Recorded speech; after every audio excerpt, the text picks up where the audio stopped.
5 times a day, you meet the King of Kings, the Lord of Lords, and you are directly connected to Him. Nothing and no one is in between. What you're about to watch are excerpted videos from the United States Department of Education.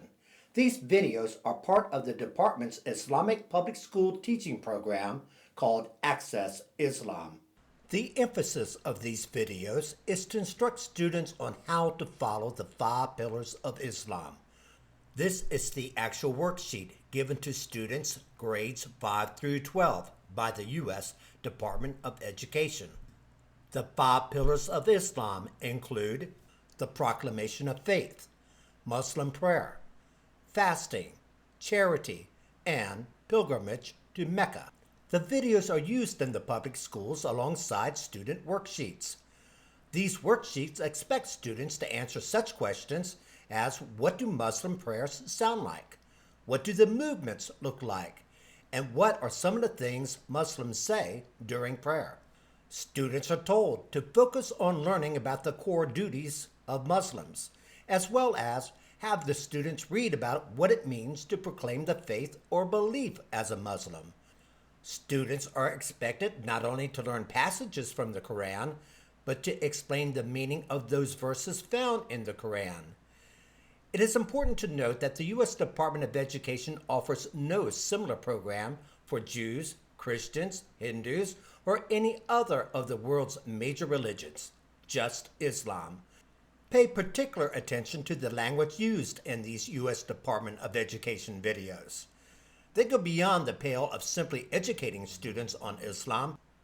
They clearly fall into the arena of teaching children how to become a good Muslim, how to perform Islamic rituals, and how to be pleasing to Allah. Taken as a whole, the U.S. Department of Education's Access Islam program is nothing more than a Sunday school class on Islam. Take a look. A Muslim would pray 5 times a day. Before we pray, everyone has to make ablution. That is a way of cleansing. A prayer rug is not necessary for prayer. It's only something that you feel cleaner than other pieces that you can pray on. So as you enter the prayer, you say, Allahu Akbar, God is greater. When we say Allahu Akbar and we wave our hands to the back like this, it is symbolically kind of like saying, I am leaving the whole world behind me, and I'm coming to you, O God, in submission. The pilgrimage begins in Mecca, millions circling the Kaaba 7 times.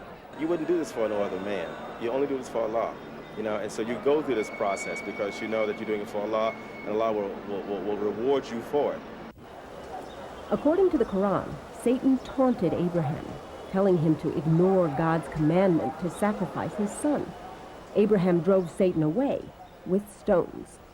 Muslims reenact Abraham's faithfulness, throwing stones, symbolically, at the many Satans who bedevil their daily lives and threaten society.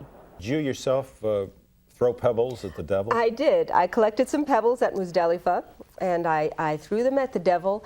We all have devils, and I did enjoy tossing them and saying, take that, and I'm stronger than you. I'll beat you back. But it's holy. It is holy because it was the first house of worship for the one God. I've never before prayed with 2 to 3 million people all together in unison. And there's a great deal of power in that. The first words revealed to Muhammad, and it says, read or recite in the name of your Lord. I can see the impulse to learning from the very first words of revelation.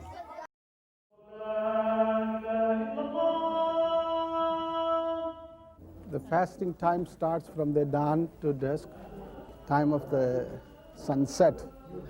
If you are not fasting, you are not a complete Muslim. For me, my relationship with God really comes from the Quran. Muslims feel that those are the literal words of God.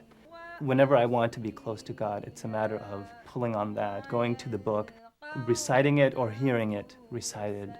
Those intonations really strike a chord in my heart. Allah Akbar. Abdul Alim Mubarak means blessed servant of the All-Knowing. Prophet Muhammad says, Allah's names are beautiful. Submit yourself to the attributes of God. By 1973, this American-born Christian had found a new path. And I said, ha, this is it. Respect for the true worship of God, with no intercessors, with no intermediaries. I worship the same God that many of them do. Did you hear that? The United States Department of Education is telling children that it's okay to switch from Christianity to Islam, that by switching to Islam, you, the student, are now worshiping the one true God with no intercessors or intermediaries. This is a direct slap to Christians who believe that Jesus Christ is their personal intercessor and intermediary to God. And finally, the claim that Muslims worship the same God as Christians. This is absolutely untrue among many Christians who believe Allah is no more than a fabricated invention of a false prophet. But students won't know this by watching these Department of Education videos. As you'll see next, students are told that praying to Allah is nothing short of awesome. When you make your prostrations anywhere in the world, you know you're facing the Kaaba, right? But to be right there, and you bow, and you make it right in front of the Kaaba itself, that is like, it's awesome. It's awesome. It's awesome.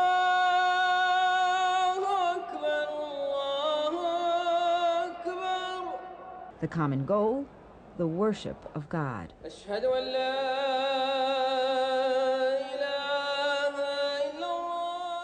world over, Muslims swear there is no God but the one God. This is what's called the ihram. And what happens is these are two pieces of unstitched cloth. So we put these two pieces of cloth on, and you wear nothing else. No underwear, no perfumes, no colognes, no deodorant, no nothing. You go there with your heart wide open, like an empty vessel, okay? And you come back full, just full of the Spirit of God in you. And you come back full. It does something to you. And you begin to cry, and you begin to think about it, and it's just like, it really just affects you in a profound way. Yeah, it's really real.